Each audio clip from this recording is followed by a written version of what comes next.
Welcome to unique online coaching centre. आज हम class 10th का चैप्टर 5 अध्याय 5 ईर्ष्या तू न गई मेरे मन से, जो रामधारी सिंह दिनकर द्वारा लिखा गया है। बहुत अच्छा चैप्टर है, जिससे कि गद्यांश से क्वेश्चन भी बन सकता है। क्वेश्चन 6 नंबर का भी क्वेश्चन आ सकता है। तो हम इस क्वेश्चन गद्यांश के क्वेश्चन पर गद्यांश देखेंगे, किस प्रकार का क्वेश्चन दिया गया है। क्वेश्चन को हम देख लेते हैं, उसी टाइप से क्वेश्चन पूछा जाएगा और इससे कोई बहुत बड़ा क्वेश्चन नहीं बनने वाला। बस जैसा जैसा क्वेश्चन इसमें है उसी टाइप का ही बनेगा क्वेश्चन। तो आप आइए, अगर चैनल में नया है तो चैनल को सब्सक्राइब कर लीजिए और बेल आइकन को प्रेस कर लीजिए, ताकि नई वीडियो का नोटिफिकेशन आपको ज़रूर मिले। तो देखते हैं कि गद्यांश का क्वेश्चन किस टाइप है। ये पहले गद्यांश के माध्यम से देखेंगे। ईर्ष्या का यही अनोखा वरदान है, जिस मनुष्य के हृदय में ईर्ष्या घर बना लेती है, वह उन चीज़ों से आनंद नहीं उठा पाता जो उसके पास मौजूद है, बल्कि उन वस्तुओं से दुख उठाता है जो दूसरों के पास है।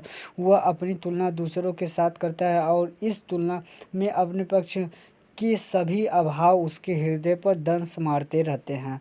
दंश की इस दाह को भोगना कोई अच्छी बात नहीं है, मगर ईर्ष्यालु मनुष्य करे भी तो क्या। आदत से लाचार होकर उसे यह वेदना भोगनी पड़ती है। तो इस गद्यांश में कहा जाता है कि ईर्ष्या का एक अनोखा वरदान यह है कि मनुष्य के हृदय में जब ईर्ष्या अपनी जगह बना लेती है, मतलब प्रवेश कर जाती है या फिर उसके अंदर रहने लगती है, तो मनुष्य उन चीज़ों का आनंद नहीं उठा सकता, उन चीज़ों का लाभ नहीं उठा पाता जो उसके पास उस समय मौजूद रहता है, बल्कि वह दूसरे वस्तु के बारे में हमेशा सोचता रहता है कि वह वस्तु उसके पास कैसे नहीं है, वह वस्तु उसके पास होना चाहिए, यह वह वस्तु उसके पास किस लिए नहीं है। इसी ही के दुख वो उसको सताया जाता है और वह जो उसके पास रहता है उसका सुख कभी नहीं पा पाता।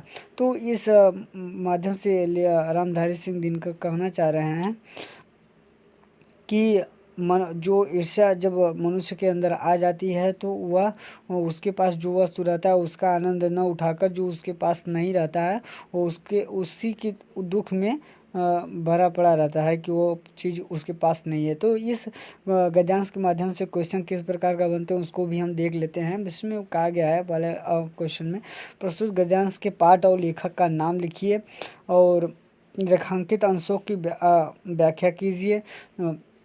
इससे क्या है कि प्रस्तुत गद्यांश में लेखक ने क्या कहा है, ईर्ष्यालु मनुष्य क्या करता है। तीसरा, ईर्ष्यालु मनुष्य को कौन सी वेदना भोगनी पड़ती है। लेखक ने ईर्ष्या को अनोखा वरदान क्यों कहा है।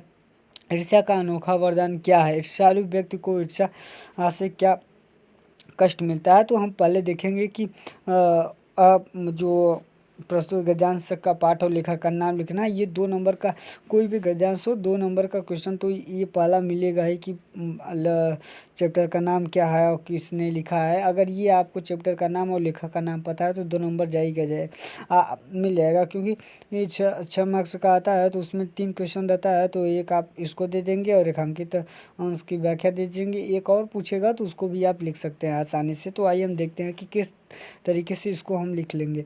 प्रस्तुत हिंदी के गद्य खंड में संकलित एवं श्री रामधारी सिंह दिनकर द्वारा लिखित ईर्ष्या तू न गई मेरे मन से नामक मनोवैज्ञानिक निबंध से उद्धृत है, अथवा अवगत लिखित पाठ का नाम ईर्ष्या तू न गई मेरे मन से, लेखक का नाम श्री रामधारी सिंह दिनकर है।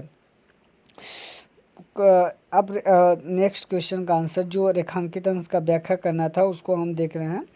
प्रस्तुत अंश में लेखक ने बताया है कि ईर्ष्या अपने भक्त को एक विचित्र प्रकार का वरदान देती है, वह सदैव दुखी रहने का वरदान है। जो लेखक कह रहे हैं कि जो ईर्ष्या अपने भक्त को अपना वरदान देती है कि वह हमेशा दुखी ही रहे, वही उसका वरदान होता है।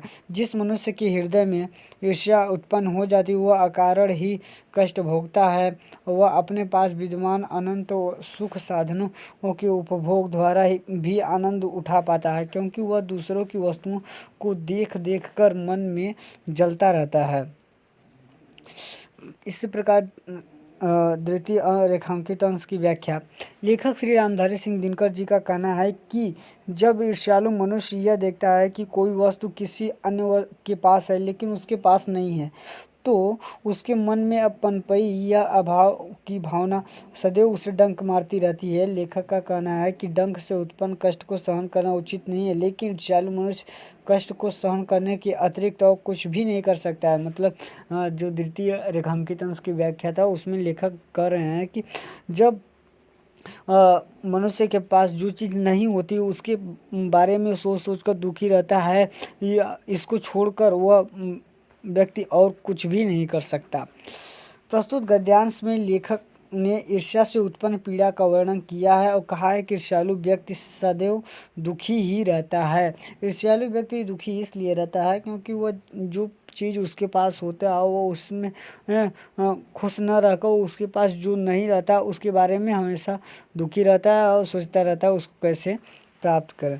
दूसरा क्वेश्चन जो था ईर्ष्यालु, उसका आंसर, ईर्ष्यालु व्यक्ति अपनी तुलना ऐसे व्यक्ति या व्यक्तियों से करता है जो कि उससे किन्हीं बातों में श्रेष्ठ होता है। जब वह देखता है कि अमुक वस्तु दूसरे के पास तो है लेकिन उसके पास नहीं है, तब वह स्वयं को हीन समझने लगता है।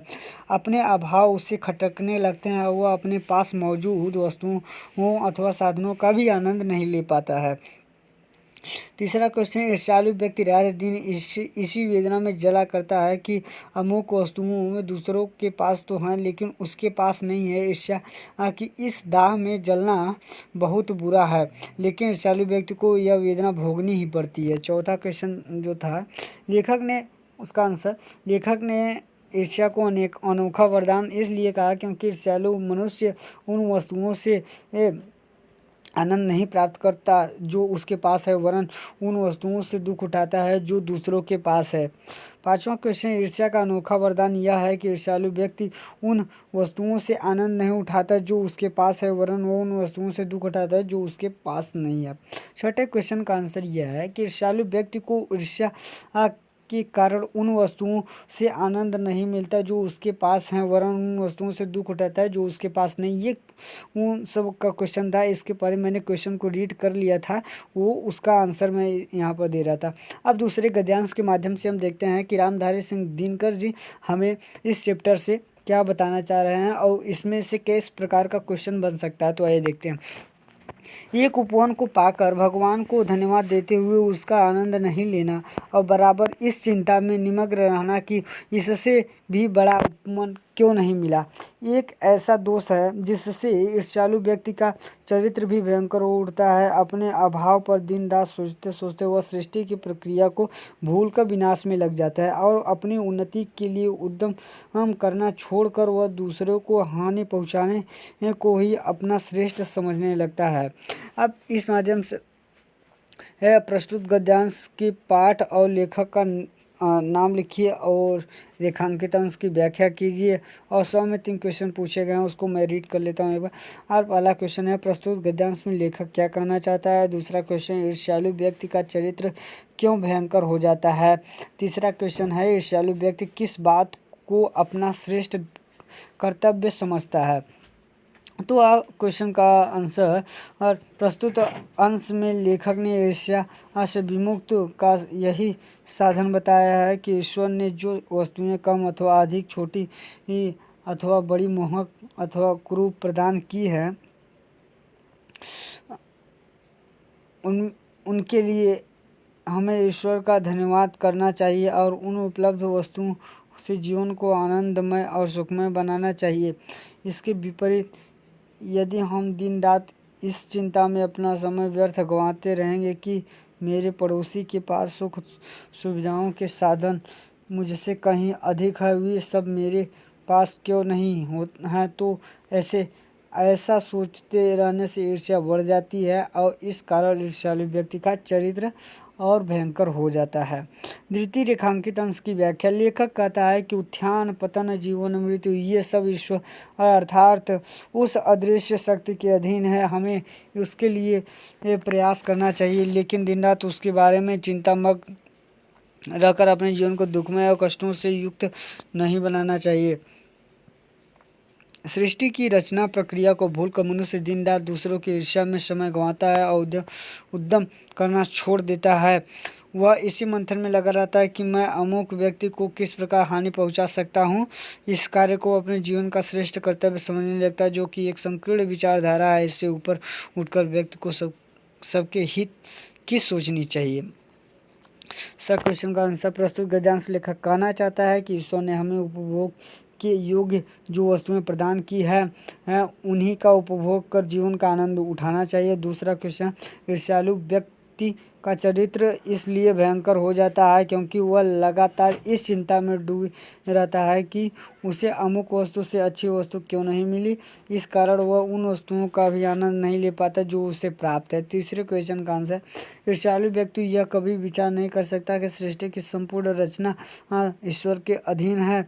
वह अपनी कमी को सोचते सोचते विनाश में लग जाता है। अपनी उन्नति के लिए वह कदापि प्रयत्न नहीं करता, वरन दूसरों को हानि कैसे पहुंचाया जाए इसी को अपना सर्वश्रेष्ठ कर्तव्य समझता है। रामधारी सिंह दिनकर के तीसरे गद्यांश के माध्यम से लोगों को क्या, रामधारी सिंह दिनकर गद्यांश तीसरे के माध्यम से लोगों को क्या मैसेज देना चाहते हैं और किस टाइप का क्वेश्चन, किस प्रकार का क्वेश्चन यहाँ से बनता है उसको भी हम देख लेते हैं।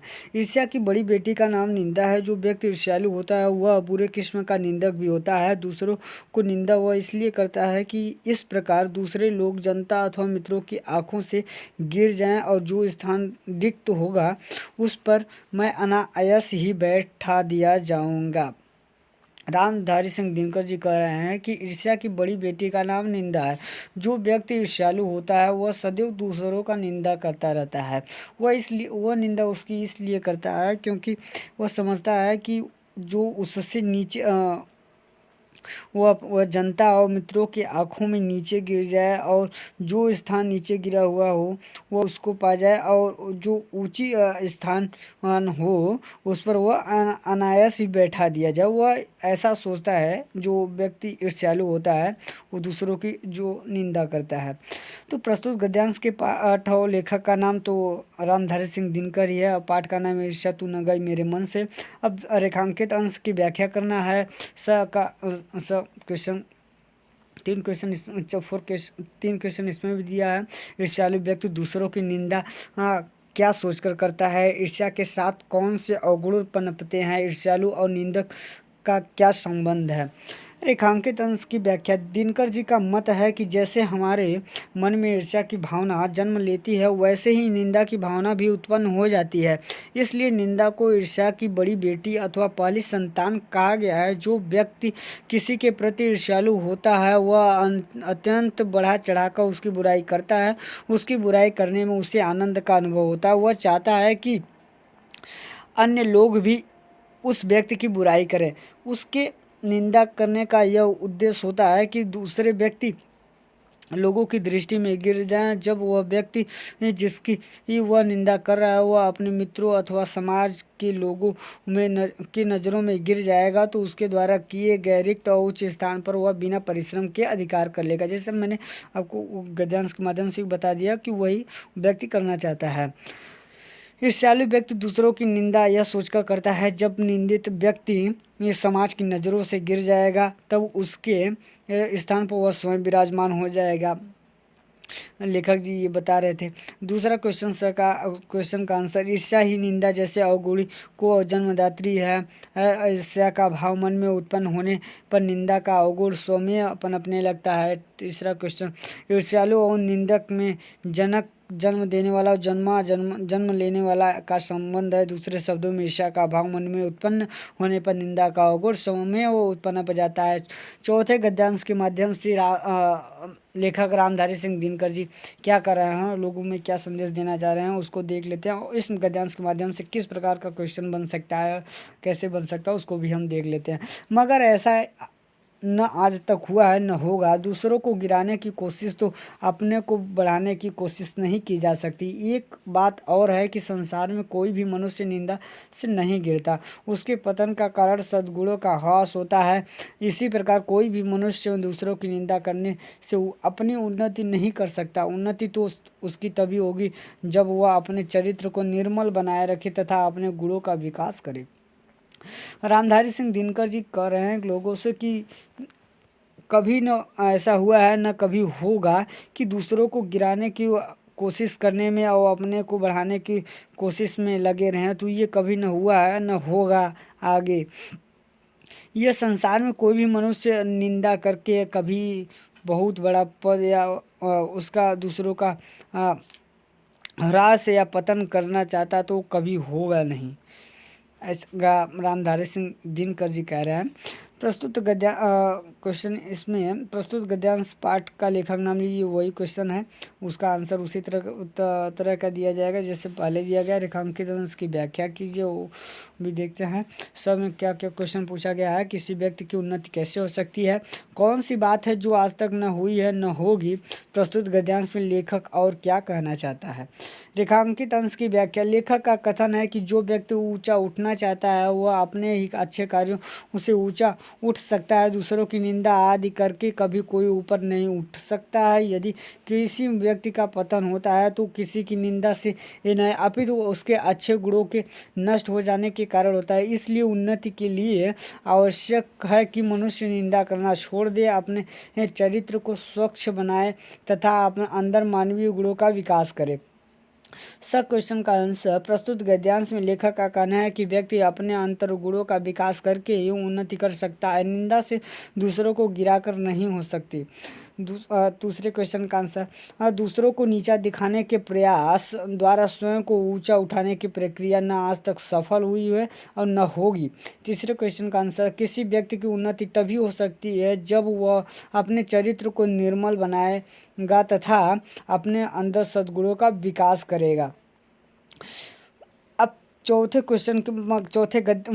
पांचवें गद्यांश के माध्यम से रामधारी सिंह दिनकर जी क्या कर रहे हैं, लोगों में क्या मैसेज देना चाहते हैं, अब उसको देखते हैं और किस टाइप का क्वेश्चन बनेगा उसको भी देख लेते हैं। अगर वीडियो अच्छी लगे तो वीडियो को लाइक और शेयर जरूर करें ताकि इंटरेस्ट भी आपका जगह रहे, मेरा भी। ईर्ष्या का काम जलाना है, मगर इस सबसे पहले वह उसी को जलाती है जिसके हृदय में उसका जन्म होता है।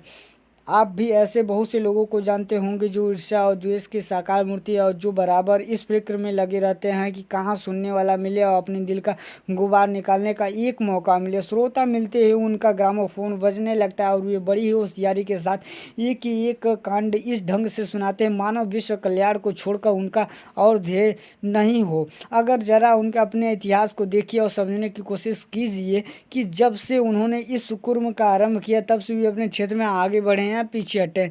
यह कभी भी निंदा करने में समय वे शक्ति का अपव्यय नहीं करते तो आज इनका स्थान कहाँ होता। ये 2012 की सेट में भी आ चुका है, 2015 के सेट में भी आ चुका है, तो ये इम्पोर्टेंट हो सकता है आपके लिए कि ये कभी भी किधर से भी टपक सकता है। रामधारी सिंह दिनकर ये कह रहे हैं कि ईर्ष्या का काम जलाना होता है, मगर सबसे पहले वह उसी को जलाती है जिसके हृदय में उसका जन्म होता है। ईर्ष्या का काम तो जलाना ही होता है। ईर्ष्या मतलब जो किसको पहले जलाएगी, जिसके अंदर ये होगा उसी को जलाएगी। आप सब में से बहुत से लोगों को जानते होंगे कि आपके चारों तरफ ऐसे भी लोग होंगे जो ईर्ष्या द्वेष के साकार मूर्ति होंगे, वे साक्षात उनके अंदर ईर्ष्या प्रवेश करती होगी, वे ईर्ष्या के भक्त होंगे, ईर्ष्या से डूबे होंगे, जो बराबर इस फिक्र में लगे होते हैं कि कोई भी उन्हें मिले बस अपनी भड़ास निकाल दे उनके ऊपर। मतलब जो भी उनके अंदर चल रहा हो या कुछ कमी हो या तो फिर किसी की निंदा करने में लगे हों, कुछ भी मतलब वो मिलते ही तुरंत आप बोलेंगे भी नहीं, वो अपने आप बजना स्टार्ट हो जाते हैं, अपने आप सब कुछ का सुन लेंगे, बस कुछ आपको बोलने की ज़रूरत भी नहीं पड़ेगी। तो इसी रामधारी सिंह दिनकर उसी आदमी की बात कर रहे हैं जो ये सब ईर्ष्या उनके अंदर प्रवेश हो जाती है और वो उनको देख नहीं पाते हैं और आप सोचते हैं कि इसी तरीके से निंदा करके ही या ये तमाम करके ही अपने को ऊंचा दिखाया जा सकता है। अगर वह ये सब न करके अपने कामों में ध्यान दिए होते या कुछ अगर उसको छोड़कर कुछ अन्य काम भी करते तो उनका स्थान कहाँ होता, ये आप लोग ही बताइए। तो क्वेश्चन प्रस्तुत गद्यांश के पाठ और लेखक का नाम बताइए, तो ये क्वेश्चन पहले की आंसर ही होगा। अब रेखांकित अंश का व्याख्या कीजिए। ईर्ष्या का पहला क्वेश्चन, ईर्ष्या का क्या काम है, वह सबसे पहले किसे जलाती है। ईर्ष्यालु इसमें ईर्ष्या का काम जलाना होता है, वो सबसे पहले उसी को जलाती है जिसके अंदर वह प्रवेश करती है। दूसरा, ईर्ष्यालु व्यक्ति के चरित्र का अध्ययन करने पर क्या निष्कर्ष निकलता है। तीसरा, उपर्युक्त गद्यांश में ईर्ष्यालु व्यक्ति की मनोदशा कैसे बताई गई है। प्रथम रेखांकित अंश की व्याख्या। लेखक का कथन है कि ईर्ष्यालु व्यक्ति किसी सुनने वाले को मिलते ही ग्रामोफोन के रिकॉर्ड की भांति बजने लगते हैं और किसी अन्य के प्रति अपनी हृदय की ईर्ष्या के गुबार को निकालना शुरू कर देते हैं। बड़ी चतुरता के साथ हुई अपनी कथा को विभिन्न अध्यायों में विभक्त कर प्रत्येक अध्याय की कथा को इस प्रकार सुनाते हैं मानो वे कार्य विश्व कल्याण की भावना से कर रहे हों, इसके अतिरिक्त उनका कोई अन्य उद्देश्य ही न हो। जैसा कि मैंने बताया कि वो गद्यान रामधारी सिंह दिनकर जी कैसे बता रहे थे कि अगर लोग अगर निंदा करने लगते हैं या फिर दूसरे की ईर्ष्या से जलने दूसरों की कोई अच्छे कार्य से जलने लगते हैं तो वो ये सब उनको लिए समझ लीजिए कि वो विश्व कल्याण कर रहे हैं, उनकी भावना से विश्व कल्याण की भावना की तरह से कर रहे हैं और इसके अतिरिक्त उनका कोई लक्ष्य नहीं है। द्वितीय रेखांकित अंश की व्याख्या। लेखक ने ऐसे व्यक्तियों को दयनीय समझते हुए कहा है कि यदि ऐसे व्यक्ति पर ध्यान दें और उनके संदर्भ में यह निष्कर्ष निकालने के प्रयत्न करें कि जब उन्होंने ईर्ष्या में जलना प्रारंभ किया था तब से वे स्वयं में कितना आगे बढ़े हैं, तो हमें ज्ञात होगा कि उनकी अवनति ही हुई है। यदि वे निंदा कार्य में समय नष्ट न करके स्वयं उन्नति के मार्ग में बढ़े तो निश्चित ही प्रगति पर गए होते। लेखक का मत यह है कि ऐसे लोग अपनी शक्ति का अपव्यय कर अपनी ही हानि करते हैं। दूसरा क्वेश्चन। ईर्ष्यालु व्यक्ति के चरित्र का अध्ययन करने पर यह निष्कर्ष निकलता है कि जब उसने ईर्ष्या में जलना शुरू किया तब से उसकी प्रगति पूर्णतः अवरुद्ध हो गई है। तीसरे क्वेश्चन का आंसर। प्रस्तुत गद्यांश में ईर्ष्यालु व्यक्ति की मनोदशा के संबंध में बताया गया है कि सदैव इस बात पर का अवसर ढूंढता है कि श्रोता मिलते हुए उस व्यक्ति की बुराई करना शुरू कर देता है जिसे वह ईर्ष्या करता है। इसमें छठे गद्यांश के माध्यम से रामधारी सिंह दिनकर जी क्या कहना चाह रहे हैं उसको देखते हैं और किस टाइप से क्वेश्चन बनता है। ये 2011 और 2017 में भी आ चुका है। ये बहुत इम्पोर्टेंट, ये चैप्टर ही बहुत इम्पोर्टेंट है। अगर इसको कर लिया तो हो सकता है बाय द वे बच ही गया तो 6 नंबर तो मिल ही जाएगा, क्योंकि ये चैप्टर बहुत जल्दी समझ में आएगा और जल्दी घुसता है, क्योंकि ये रियल लाइफ में होता है, इंटरेक्टिव होता है, ये आपसे जुड़ा होता है, इसलिए आप इस क्वेश्चन को कर सकते हैं। चिंता को लोग चिता कहते हैं। जिसे किसी प्रचंड चिंता ने पकड़ लिया है उस बेचारे की ज़िंदगी ही खराब हो जाती है, किंतु ईर्ष्या शायद चिंता से भी बदतर चीज़ है, क्योंकि वह मनुष्य के मौलिक गुणों को ही कुंठित बना डालती है। प्रस्तुत गद्यांश के पाठ और लेखक का नाम लिखिए। रेखांकित अंश की व्याख्या कीजिए। ईर्ष्यालु और चिंतातुर व्यक्ति में कौन अधिक बुरा है और क्यों? चिंता को लोग चिता क्यों कहते हैं? रेखांकित अंश की व्याख्या। लेखक कहता है कि लोग चिंता को चिता के समान जलाने वाले कहते हैं। चिता तो मृत देह को जलाती है, परंतु चिंता जीवित व्यक्ति को ही जला देती है। चिंतित मनुष्य का जीवन अत्यधिक कष्टप्रद अवश्य हो जाता है, किंतु ईर्ष्या उससे भी अधिक हानिकारक है, क्योंकि वह दया, प्रेम, उदारता जैसे मानवीय गुणों को ही नष्ट कर देती है। इन गुणों के बिना मनुष्य का जीवन ही व्यर्थ हो जाता है। का पहला क्वेश्चन का आंसर।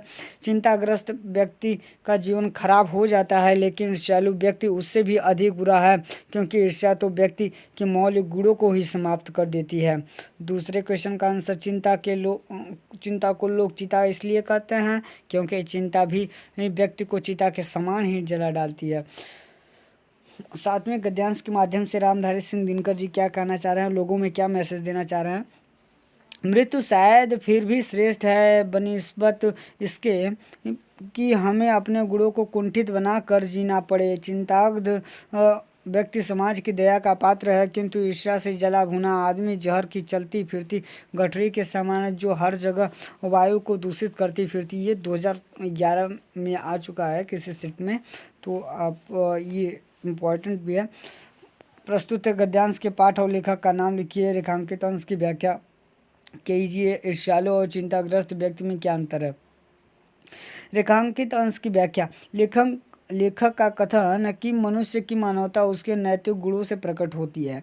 जिस व्यक्ति में प्रेम, दया, सहानुभूति, परोपकार, त्याग जैसे मानवीय गुण न हो वह मनुष्य नहीं होता। ईर्ष्या ही वह विष है जो मनुष्य के इन मानवीय गुणों को नष्ट कर उसका जीवन व्यर्थ कर देती है। ऐसे जीवन तो मृत्यु कहीं अधिक अच्छी है। चिंतित व्यक्ति किसी दूसरे का कुछ नुकसान नहीं करता, इसलिए समाज के लोग उस पर दया भी दिखा सकते हैं, पर ईर्ष्या करने वाले पर कोई दया नहीं दिखाता, क्योंकि इसका विचार ही परिपीड़क होता है। वह स्वयं जहर की पोटली की तरह सारे समाज को दूषित करता है तथा दूसरों की निंदा करके समाज का वातावरण गंदा करता रहता है। चिंताग्रस्त व्यक्ति स्वपीड़क होता है। वह दूसरों का कोई नुकसान नहीं करता, लेकिन ईर्ष्यालु व्यक्ति परिपीड़क होता है। वह विष की चलती फिरती ऐसी गठरी के समान होता है जो जहाँ भी रहती है वह वहाँ वातावरण को दूषित करती रहती है। कुछ 8वें गद्यांश के माध्यम से रामधारी सिंह दिनकर जी क्या मैसेज देना चाह रहे हैं उसको देख लेते हैं। अगर वीडियो अच्छी लगे तो वीडियो को लाइक और चैनल को सब्सक्राइब कर लीजिए और बेल आइकन को प्रेस कर लीजिए ताकि इस तरह के वीडियो का नोटिफिकेशन आपको मिलता रहे। तो 8वें गद्यांश के माध्यम से दिनकर जी क्या कर रहे हैं। ईर्ष्या मनुष्य का चारित्रिक दोष नहीं है, प्रत्युत इससे मनुष्य के आनंद में भी बाधा पड़ती है। जब भी मनुष्य के हृदय में ईर्ष्या का उदय होता है, सामने का सुख उसे मध्य सा दिखने लगता है। पक्षियों के गीत में जादू नहीं रह जाता और फूल तो ऐसे हो जाते हैं मानो वे दिखने के योग्य ने। 2015 के किसी सेट में ये क्वेश्चन गद्यांश का क्वेश्चन पूछा गया था, गद्यांश भी आया हुआ था। और प्रस्तुत गद्यांश के पाठ और लेखक का नाम लिखिए, व रेखांकित अंश की व्याख्या कीजिए। ईर्ष्यालु व्यक्ति किन सुखों से वंचित हो जाता है? ईर्ष्यालु व्यक्ति सबसे बड़ा पुरस्कार क्या होता है? रेखांकित अंश की व्याख्या। लेखक का कथन है कि ईर्ष्या मनुष्य के चरित्र का गंभीर दोष नहीं है। यह भाव व्यक्ति के आनंद में भी व्यवधान उपस्थित करता है। जिस मनुष्य के हृदय में ईर्ष्या का भाव उत्पन्न हो जाता है उसे अपना सुख ही हल्का प्रतीत होने लगता है। वह सुखद स्थिति में होते हुए भी सुख से वंचित हो जाता है। सुख के साधन समक्ष होने पर भी उसे सुख की अनुभूति नहीं हो पाती। पक्षियों के कलरव अथवा उनके मधुर स्वर में उसे कोई आकर्षण नहीं दिखता। उससे सुंदर और खिले हुए पुष्पों में भी ईर्ष्या होने लगती है और उनमें भी किसी प्रकार के सौंदर्य के दर्शन नहीं हो पाते। ऐसा कुछ ईर्ष्यालु व्यक्ति सुख के समस्त साधन को सम्मुख होने पर भी सुख का अनुभव नहीं कर पाता। वह आत्मिक सुख से वंचित होने के साथ साथ प्राकृतिक सौंदर्य का भी आनंद नहीं उठा पाता। दूसरा क्वेश्चन का आंसर, निंदा के बाढ़ से अपने प्रतिद्वंदियों को बेच कर हंसने में एक आनंद है और यह आनंद ईर्ष्यालु व्यक्ति का सबसे बड़ा पुरस्कार है। गद्यांश गद्यांश 9 का जो 9वां गद्यांश है उससे रामधारी सिंह दिनकर क्या कहना चाह रहे हैं, लोगों में क्या मैसेज देना चाह रहे हैं उसको देखेंगे। आप कहेंगे कि निंदा के बाढ़ से अपने प्रतिद्वंदियों को बेच कर हंसने में एक आनंद और आनंद है और यह आनंद ईर्ष्यालु व्यक्ति का सबसे बड़ा पुरस्कार है। मगर यह हंसी मनुष्य की नहीं राक्षस की हंसी होती है और आनंद भी दैत्यों का आनंद होता है। ये 2015 में भी कुछ लिया गया था, तो ये इम्पोर्टेंट है। प्रस्तुत गद्यांश पाठ का नाम और लेखक का नाम लिखिए। रेखांकित अंश की व्याख्या कीजिए। प्रस्तुत गद्यांश में लेखक क्या कहना चाहता है? ईर्ष्यालु व्यक्ति की हंसी और आनंद कैसा होता है? रेखांकित अंश की व्याख्या। प्रस्तुत गद्यांश अंश में लेखक ने यह बताया कि प्रायः निंदा करने वाले अपने कटु वचन रूपी बाणों से अपने प्रतिद्वंदी को घायल कर हंसता है और आनंदित होता है। वह समझता है कि उसने निंदा करके अपने प्रतिद्वंदियों की दूसरों की दृष्टि से नीचे गिरा दिया और अपना स्थान दूसरों की दृष्टि में ऊंचा बना लिया है, इसलिए वह प्रसन्न होता है और इसी प्रसन्नता को प्राप्त करना उसका लक्ष्य होता है। किंतु सच्चे अर्थ में ईर्ष्यालु व्यक्ति की यह हंसी और यह क्रूर आनंद उसमें छिपे हुए छिपे राक्षस की हंसी और आनंद है। यह न तो मनुष्यता की हंसी है और न ही मानवता का आनंद है। अब प्रस्तुत गद्यांश में लेखक कहना चाहता है कि ईर्ष्यालु व्यक्ति राक्षस के समान होता है। दूसरा, ईर्ष्यालु व्यक्ति की हंसी और आनंद सामान्य मनुष्य की हंसी और आनंद के जैसे नहीं होती है, वरन उसकी हंसी राक्षस के हंसी के समान और आनंद दैत्यों के आनंद के समान होता है। क्वेश्चन द गद्यांश 10 के माध्यम से रामधारी सिंह दिनकर जी क्या कह रहे हैं, लोगों में क्या मैसेज देंगे। ईर्ष्या का संबंध प्रतिद्वंद्विता से होता है, क्योंकि भिखमंगा करोड़पति से ईर्ष्या नहीं करता। यह एक ऐसी बात है जो ईर्ष्या के पक्ष में भारी पड़ सकती है, क्योंकि प्रतिद्वंद्विता से मनुष्य का विकास होता है। किंतु अगर आप संसार व्यापी सुयश चाहते हैं तो आप रसेल के मतानुसार शायद नेपोलियन ने से स्पर्धा करेंगे, मगर याद रखिए कि नेपोलियन भी सीजर से स्पर्धा करता था और सीजर सिकंदर से तथा सिकंदर हरकुलस से। 2017 में ये क्वेश्चन पूछ भी लिया गया है। रामधारी सिंह दिनकर जी कह रहे हैं, अगर आपको जो प्रतिद्वंदिता ईर्ष्या का संबंध प्रतिद्वंदिता से होता है, परंतु एक भिखमंगा करोड़पति से प्रतिद्वंदी ईर्ष्या नहीं कर सकता और ये ईर्ष्या के पक्ष में भारी पड़ सकता है। प्रतिद्वंदिता के कारण मनुष्य का विकास होता है, जैसे कि ये रसेल के अनुसार है। शायद नेपोलियन उससे नेपोलियन से सीजर रखता नेपोलियन सीजर से प्रतिस्पर्धा रखता था और सीजर सिकंदर से रखता था। ऐसे ऐसे से तमाम थे। तो रेखांकित अंश की व्याख्या कीजिए। यश की इच्छा रखने वाले व्यक्तियों को क्या करना चाहिए। प्रस्तुत गद्यांश में लेखक ने ईर्ष्या के संबंध में कौन सी सकारात्मक बात कही है। विश्वव्यापी प्रसिद्ध के इच्छुक व्यक्ति स्पर्धा करेंगे और उन्हें क्या याद रखना चाहिए। प्रतिद्वंदिता से क्या लाभ होता है। रेखांकित अंश की व्याख्या। लेखक का कहना है कि ईर्ष्या मनुष्य का चारित्रिक दोष है, क्योंकि यह आनंद में बाधा पहुंचाती है, किंतु यह दृष्टि से लाभदायक भी हो सकती है, क्योंकि ईर्ष्या के अंदर प्रतिद्वंदिता का भाव निहित होता है। ईर्ष्यावश मनुष्य किसी दूसरे से स्पर्धा करता है और इसके कारण वो अपने जीवन स्तर को विकसित करता है। यह बात विचार करने की योग्य है कि यह स्पर्धा समान स्तर से नहीं अपितु अपने से कुछ अधिक स्तर रखने वाले व्यक्ति से की जानी चाहिए। यही कारण है कि भिक्षावृत्ति पर जीवन यापन करने वाला व्यक्ति किसी करोड़पति से ईर्ष्या नहीं करता। स्पर्धा प्रतिद्वंदिता से संबंधी से एक बात ईर्ष्या को उचित भी ठहरा सकती है, क्योंकि स्पर्धा ही कोई मनुष्य को उन्नति के पथ पर अग्रसर होता है। यहाँ पर ईर्ष्या को इस स्पर्धा प्रतिद्वंदिता से जोड़ा गया है, क्योंकि प्रतिद्वंदिता खराब नहीं होता। प्रतिद्वंदिता से मनुष्य का विकास होता है। वह अगर यदि मनुष्य अपने से अधिक गुण वाले व्यक्ति से अगर प्रतिद्वंदिता रखता है तो वहाँ उसका विकास होना ही होना तय है। सही है। यस वाले क्वेश्चन का आंसर यस की इच्छा रखने वाले व्यक्ति को अपने से कुछ अधिक स्तर रखने वाले व्यक्ति से स्पर्धा अथवा प्रतिद्वंदिता करनी चाहिए, क्योंकि सार्थक प्रतिद्वंदिता से उस व्यक्ति की उन्नति के पथ पर अग्रसर होता है। दूसरा क्वेश्चन उनका आंसर। प्रस्तुत गद्यांश में लेखक ने ईर्ष्या के संबंध में एक सकारात्मक बात कही है और वह है उसमें निहित प्रतिद्वंदिता की भावना, जो मनुष्य को विकास की ओर ले जाती है। तीसरा क्वेश्चन, यदि कोई व्यक्ति विश्वव्यापी प्रसिद्धि प्राप्त करना चाहता है तो उसे नेपोलियन जैसे महत्वाकांक्षी शासक को स्पर्धा करनी होगी, ऐसा विद्वान रसेल मत का है। इसके साथ ही उसे यह बात भी याद रखनी चाहिए कि नेपोलियन जूलियस सीजर से और सीजर सिकंदर से और सिकंदर हरकुलस से स्पर्धा करता था। इन सम्राटों को विश्वविख्यात व्यक्ति इस स्पर्धा या प्रतिद्वंदिता की भावना ने ही बनाया था। प्रतिद्वंदिता से मनुष्य का विकास होता है। चौथे गद्यांश के माध्यम 11वें गद्यांश के माध्यम से रामधारी सिंह दिनकर जी लोगों में क्या मैसेज देना जा रहे हैं, उसको हम देखते हैं।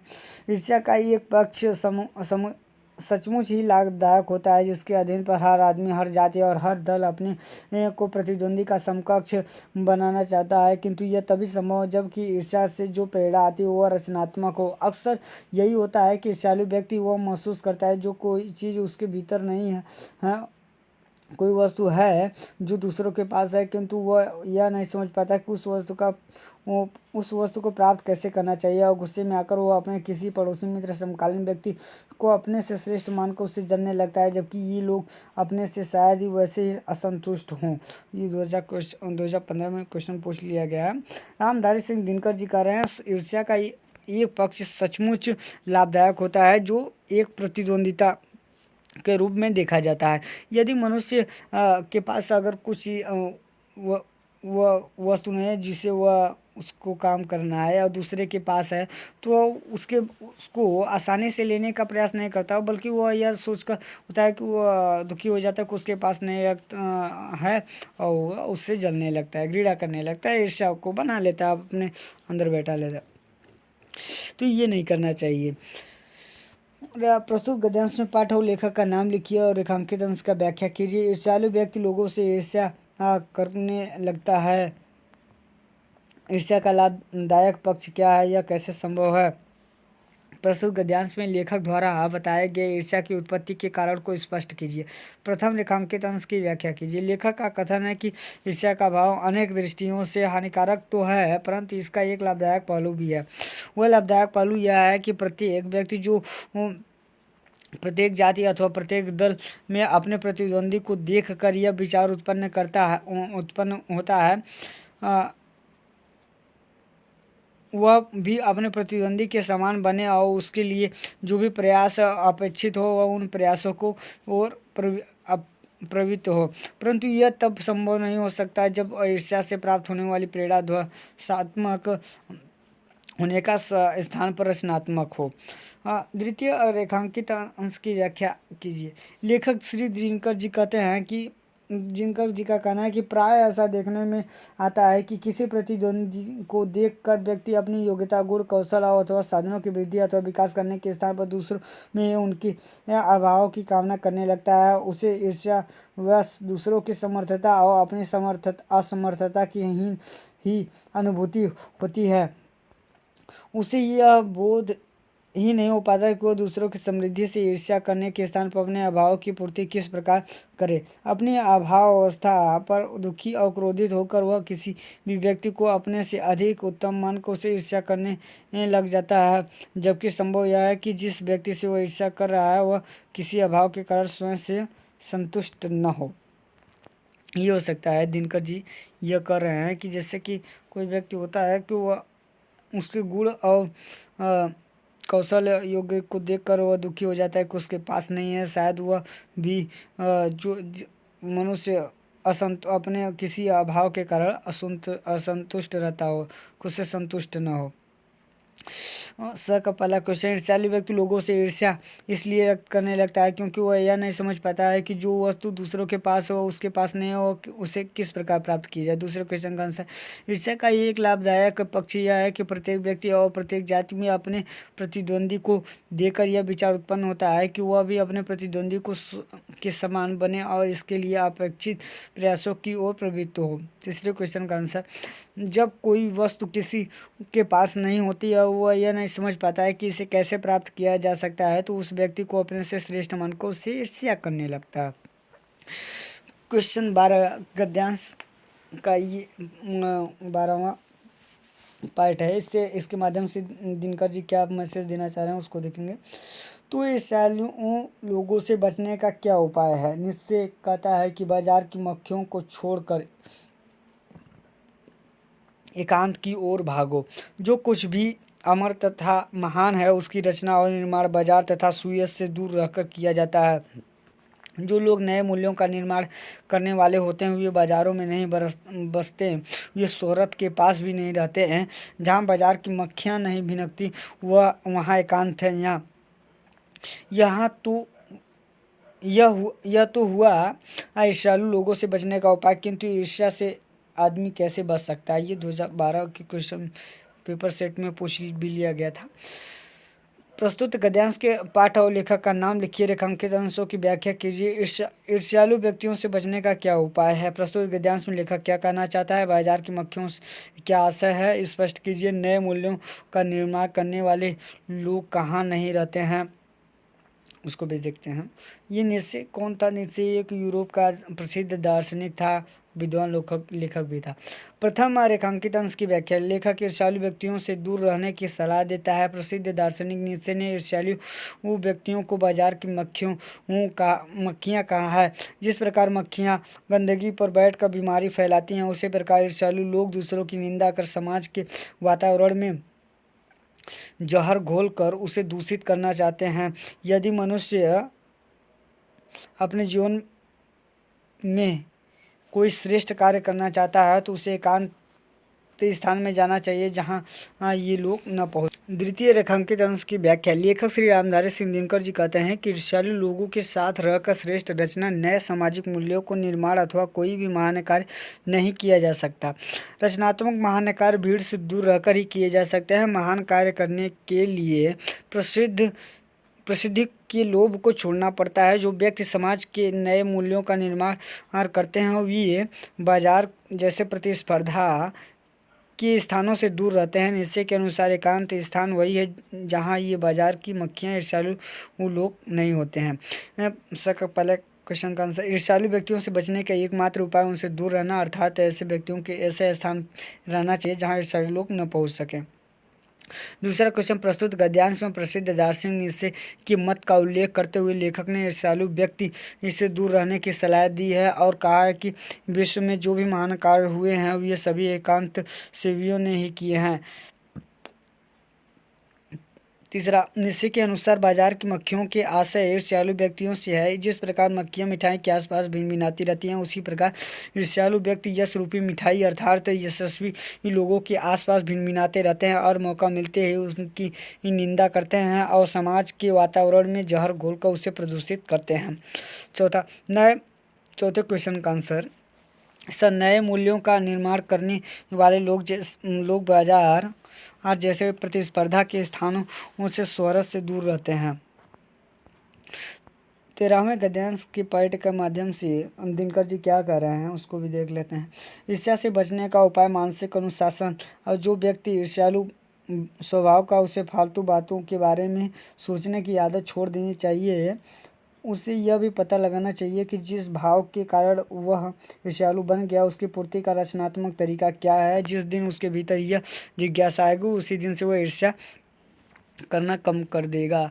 इतना सब कुछ करने के बाद दिनकर जी ने यह भी बताया कि ईर्ष्या को कैसे कम करना होगा। ईर्ष्या को कम करने का एकमात्र यही उपाय है कि जिस वस्तु को लेकर वह दुखी हुआ था उस वस्तु के बारे में यह सोचे कि उस वस्तु को कैसे हम प्राप्त कर सकते हैं, उसको प्राप्त करने का क्या तरीका है। उस दिन जब यह सोचना उस आदमी के अंदर यह सोच आ जाएगी तो उस दिन से ईर्ष्या कम होने लग जाएगी। तो प्रस्तुत गद्यांश के पाठ और लेखक का नाम लिखिए, वही होगा जो पहले क्वेश्चन का आंसर मैंने दिया था वही होगा और आप इसको भी लिख सकते हैं। रेखांकित अंश की व्याख्या कीजिए, ये होगा। ईर्ष्या से बचने के लिए क्या उपाय करना चाहिए। दूसरा, ईर्ष्यालु व्यक्ति कब ईर्ष्या का काम कर सकता है। तीसरा, प्रस्तुत गद्यांश में लेखक क्या कहना चाह रहा है। रेखांकित अंश की व्याख्या। लेखक कहता है कि ईर्ष्या से बचने का मात्र एक उपाय है, वो अपने मन पर नियंत्रण करना। मन का स्वभाव चंचल होता है, इसको वश में रखकर ही ईर्ष्या से बचा जा सकता है। जो चीज़ें हमारे पास नहीं हैं उनके बारे में सोचना व्यर्थ है। जिसके मन में ईर्ष्या जन्म ले लेती है उसे यह जानना चाहिए कि किस अभाव के कारण उसके मन में ईर्ष्या उत्पन्न हुई है। उसके बाद उसे उन अभावों को दूर करने का सकारात्मक प्रयत्न करना चाहिए। उसे ऐसे उपायों का पता लगाना चाहिए जिससे उन अभावों की पूर्ति हो सके। अपने अभावों को दूर करने के लिए कोई रचनात्मक उपाय करना चाहिए। पहला क्वेश्चन का आंसर। ईर्ष्या से बचने के लिए व्यक्ति को अपने मानसिक अनुशासन के अंतर्गत बांध लेना चाहिए। दूसरा क्वेश्चन आंसर। जिस दिन ईर्ष्यालु व्यक्ति को यह पता चल जाएगा कि किस अभाव के कारण वह ईर्ष्यालु बन गया है, उस अभाव की पूर्ति का सकारात्मक उपाय क्या है, उसी दिन से वह ईर्ष्या करना कम कर सकता है। तीसरे क्वेश्चन का आंसर। प्रस्तुत गद्यांश में लेखक ने स्पष्ट किया है कि अभाव के कारण ही ईर्ष्या की उत्पत्ति होती है। ईर्ष्या से बचने का एकमात्र उपाय मन को वश में करना। तो यहाँ समाप्त हुआ ये गद्यांश टाइप के क्वेश्चन थे। वो गद्यांश के मैंने कुछ गद्यांश को लेकर इस वीडियो के माध्यम से आपको बता दिया कि इस टाइप से क्वेश्चन बन सकते हैं। तो आप इस वीडियो को वॉच करने के बाद ये चैप्टर तो आपको समझ में आ ही जाएगा कि क्वेश्चन कैसे किया जाए, क्या करना होता है। तो ये सब आपको समझ में आ गया। अगर आप चैनल को सब्सक्राइब नहीं किए हैं अभी तक तो चैनल को सब्सक्राइब करके ही जाइएगा और बेल आइकन को प्रेस कर लीजिएगा और दोस्तों के साथ भी शेयर कीजिएगा और अगर पसंद आए तो लाइक भी कर दीजिएगा। तो अब हम मिलेंगे आपसे नेक्स्ट वीडियो में, क्योंकि आपका पेपर तो बहुत नज़दीक है तो हमें भी मिलना चाहिए, ज़रूर ही चाहिए। चलते हैं।